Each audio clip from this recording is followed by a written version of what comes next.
Welcome to design pro में आज हम अपना तीसरा लेक्चर रिकॉर्ड कर रहे हैं, जिसमें जबकि जैसा कि मैंने लास्ट लेक्चर में बताया था कि हम टूल बार स्टार्ट करेंगे और स्टेप बाय स्टेप एक एक टूल को डिस्कस करते हुए ऊपर फाइल मेन्यू को भी डिस्कस करेंगे। तो आइए स्टार्ट करते हैं।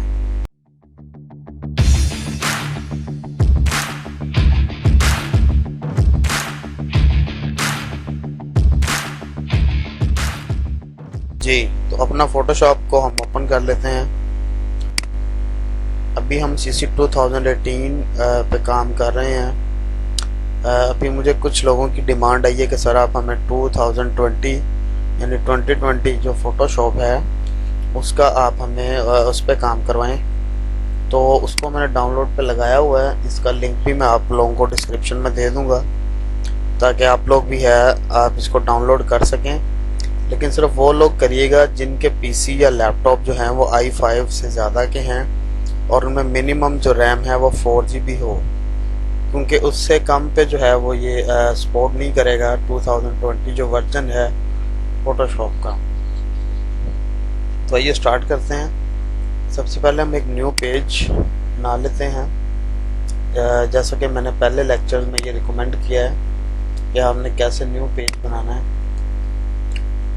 तो आज हमने स्टार्ट लेना है जी मूव टूल से। इसकी शॉर्टकट की है V, ठीक है, ये देखें ये नीचे लिखा आ रहा है। और जैसे ही हम इस पे अपना एरो लेके आते हैं वो हमें बताता है कि जी मूव टूल बेसिकली करता क्या है। मूव टूल अपने नेम से ही जाहिर है कि इससे हम इस टूल के ज़रिए हम ऑब्जेक्ट्स को एक जगह से दूसरी जगह मूव करवा सकें। तो अगर हम कीबोर्ड से V का बटन टाइप करें या यहाँ से मूव टूल को सिलेक्ट कर लें तो क्या है हमारा मूव टूल सिलेक्ट हो जाएगा। अच्छा, अब हम यहाँ पे एग्जांपल के लिए यहाँ पे मैं 2 ऑब्जेक्ट ड्रॉ कर लेता हूँ आपको समझाने के लिए।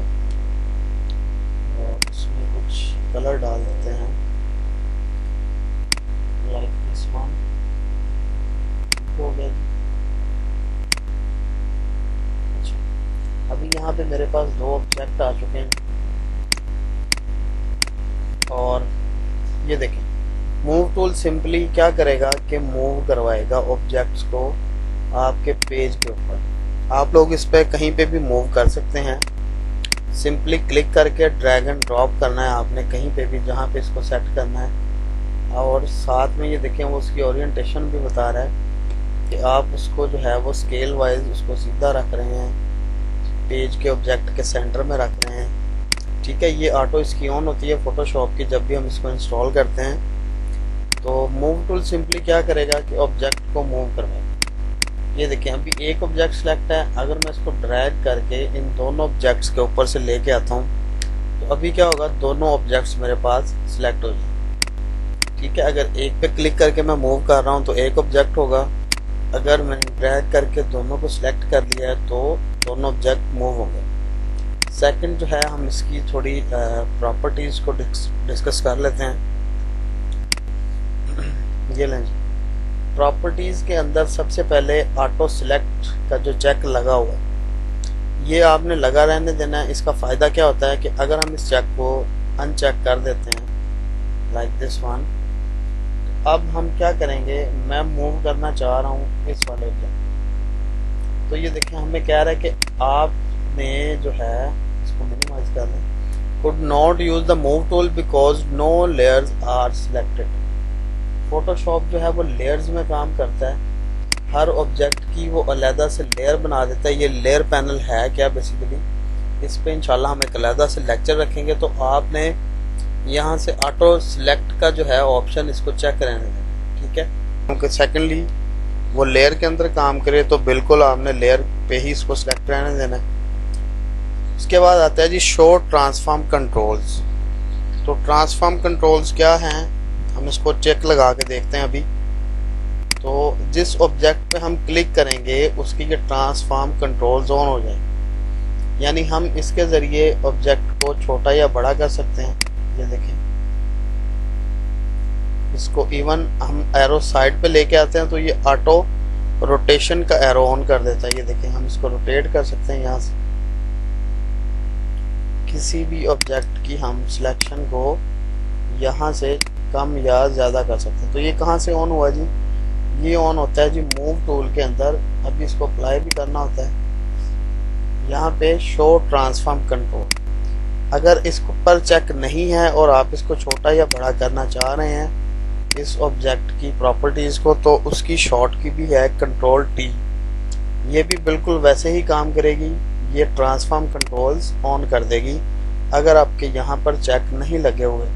अगर हम चेक लगा लेते हैं तो जिस भी ऑब्जेक्ट पे हम क्लिक करेंगे उसके ट्रांसफॉर्म कंट्रोल्स ऑन हो जाएंगे। क्वाइट सिंपल है जी।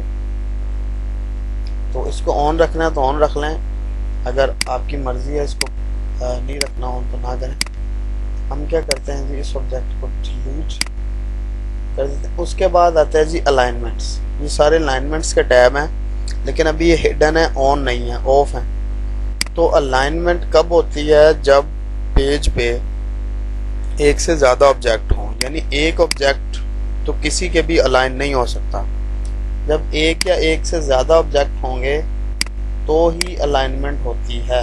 लाइक देखें जी, दोनों को मैंने सेलेक्ट किया तो सारे टैब जो हैं वो ऑन हो गए हैं। इसकी हम जो है यहाँ से ट्रांसफॉर्म कंट्रोल लेते हैं और इसको मैं कर लेता हूँ थोड़ा सा छोटा, ताकि इसकी अलाइनमेंट का हमें पता चल सके। एंटर किया जी। अभी देखें यहाँ पे ट्रांसफॉर्म कंट्रोल जो हैं सॉरी ये जो अलाइनमेंट्स टैब हैं ये अभी हिडन है।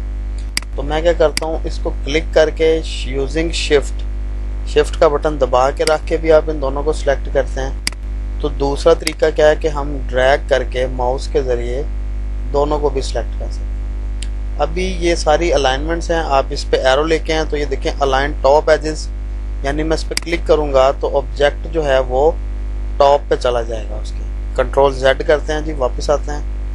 ये क्या करेगा जी, इसके नीचे लिखा आ रहा है अलाइन वर्टिकल सेंटर, यानी इसको वर्टिकली ये सेंटर में ले आएगा। ठीक है जी। उसके बाद same as it align bottom edges, यानी ऑब्जेक्ट को वो बॉटम में लगा देगा। उसके बाद ये लेफ्ट अलाइन लेफ्ट एजेस, ये देखें जिसके लेफ्ट में ले आया, ये उसके बिल्कुल सेंटर में है। सो दैट्स वाई वो हमें शो नहीं करवा रहा। हम इसको थोड़ा सा इधर रख लेते हैं। अब दोनों को सिलेक्ट करते हैं, ये देखें जी, ठीक है। तो इसी तरह से ये राइट एजेस पे करेगा अलाइन इसको, ये देखें। तो ये सारे टैब जो हैं ये अलाइनमेंट्स टैब हैं। आप इनको स्टेप बाय स्टेप बारी बारी जो है वो उन पर ट्राई ले सकते हैं। इट्स क्वाइट सिंपल इजी, इसमें कुछ मुश्किल नहीं है। बस अलाइनमेंट के लिए एक शर्त ज़रूरी है कि एक ऑब्जेक्ट सिंगल कभी भी अलाइन नहीं होता। ये देखें ऊपर उसके ऑप्शन हाइड हैं। जब भी मैं इन दोनों ऑब्जेक्ट को सिलेक्ट करूँगा तो ही ये ऑप्शन ऑन होंगे। यानी अलाइनमेंट हमेशा एक से ज़्यादा ऑब्जेक्ट में होती है। एक ऑब्जेक्ट की अलाइनमेंट तो वो बिल्कुल सीधा पड़ा हुआ है, मतलब उसको अलाइन करने की ज़रूरत ही नहीं है। तो जब भी दो ऑब्जेक्ट सिलेक्ट होंगे तो ही जो है वो उसकी अलाइनमेंट ऑन हो।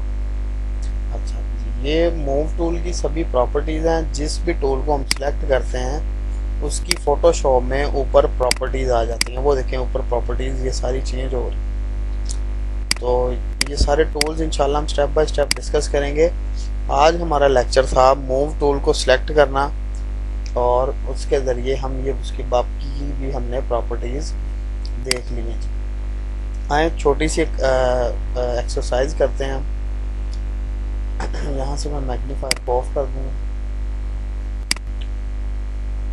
हम एक न्यू पेज बनाते हैं और उसकी ओरिएंटेशन हम लेते हैं जो लैंडस्केप। यहाँ से मैंने न्यू पे क्लिक किया और ये मैंने बताया था कि हम पेज की ओरिएंटेशन कैसे चेंज कर सकते हैं। आप पहला लेक्चर व्यू करें। ठीक है जी, यहाँ पे हम एक ब्लॉक जो है वो ड्रॉ कर लेते हैं। यहाँ पे जो है हम एक ब्लॉक ड्रॉ कर लेते हैं जी, लाइक दिस वन। ठीक है, अब मूव टूल लेते हैं। अच्छा, मूव टूल के ज़रिए हम कॉपी भी कर सकते हैं। लाइक मैंने ये सेम ऑब्जेक्ट कॉपी करना है तो मैं क्या करूँगा, कीबोर्ड से आल्ट का बटन दबा के रखूँगा। ये देखें मेरा एरो भी चेंज हो रहा है। जैसे ही मैं आल्ट का बटन दबाता हूँ एरो चेंज हुआ। अब मैं इसको जहाँ पे भी लेके जाके छोड़ देता हूँ, इसकी सेम एज इट कॉपी बन जाती है। तो इट्स वेरी सिंपल है। लाइक हम जो है एक सीढ़ियाँ जैसे होती हैं स्टेयर्स, उसका स्टेप बनाते हैं। तो ये देखें जी, हम यूजिंग मूव टूल